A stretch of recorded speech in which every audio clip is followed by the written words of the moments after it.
जून 2025 को जो घटना घटित हुई उसको लेकर हम लोग आज शासन प्रशासन को अल्टीमेटम दे रहे हैं। आज ये पीछे आप जो दुकान देख रहे हैं ये वही दो दरिंदों की है जिन्होंने हमारी आदिवासी बेटी का शारीरिक शोषण किया।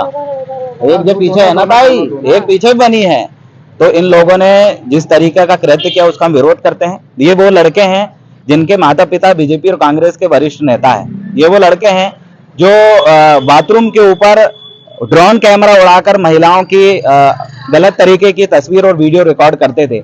जिन्होंने ये कृत्य किया ये वो लड़के हैं जो बच्चियां यहाँ पढ़ने के लिए आती थी, उन बच्चियों के बाजू में जाके बुलेट खड़ी करके जोर जोर से फटाखा फोड़ने का काम करते थे।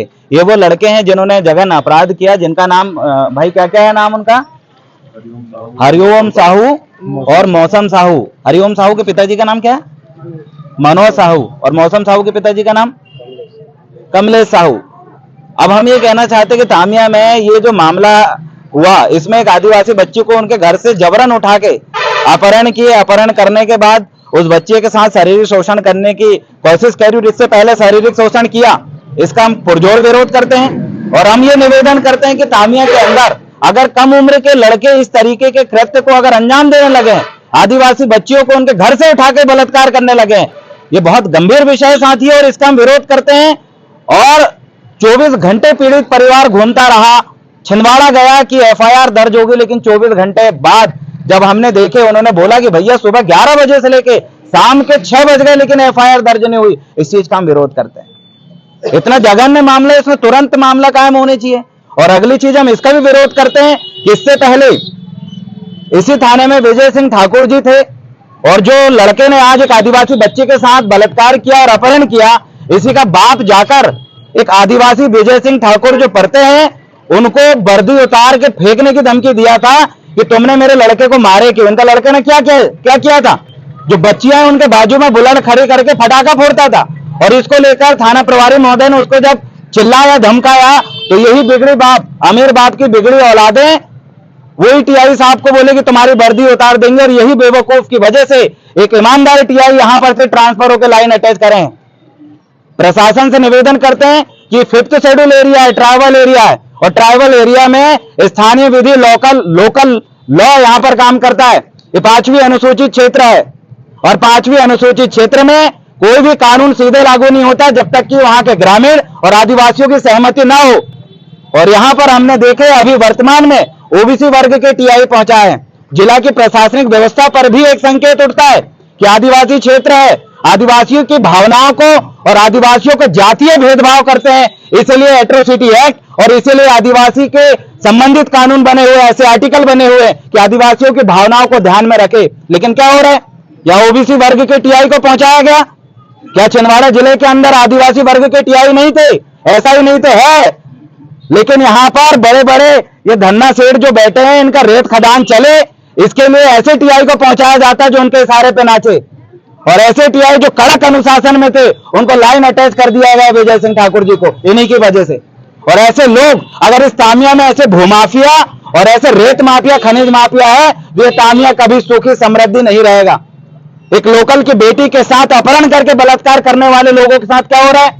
अब जाके गिरफ्तारी हुई है उनकी, क्यों नहीं हुई भाई? 11 तारीख को आज सुबह पुलिस ने उठाई, क्यों भैया? 2 दिन क्या कर रहे थे? बयान लेने के लिए महिला कांस्टेबल नहीं है, 2 घंटे लगते हैं छिंदवाड़ा से तामिया आने में, लेकिन कितना समय हुआ? 48 घंटे बाद महिला कांस्टेबल आके यहाँ पर बयान ले रहे हैं। ये प्रशासनिक व्यवस्था चलाएंगे? छिंदवाड़ा जिले के अंदर 48% से ज्यादा आदिवासी निवास करता है और क्या हो रहा है? इस तरीके से मामला बढ़ रहा है और इसका हम विरोध करते हैं। इसलिए सम्मानीय साथियों मैं यही कहूंगा कि आदिवासी अत्याचार नहीं सहेंगे, आदिवासियों पे अत्याचार नहीं सहेंगे, आदिवासियों के बलात्कार करने वालों को, आदिवासी बच्चों को अपहरण करने वालों को पुलिस प्रशासन होश में आओ, पुलिस प्रशासन होश में आओ।